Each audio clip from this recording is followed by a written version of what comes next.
there, welcome to this Mark's Reviews and Tutorials video.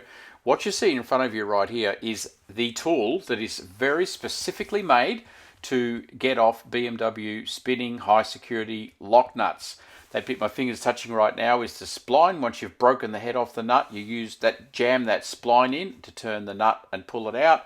The big silver bit is the slide hammer.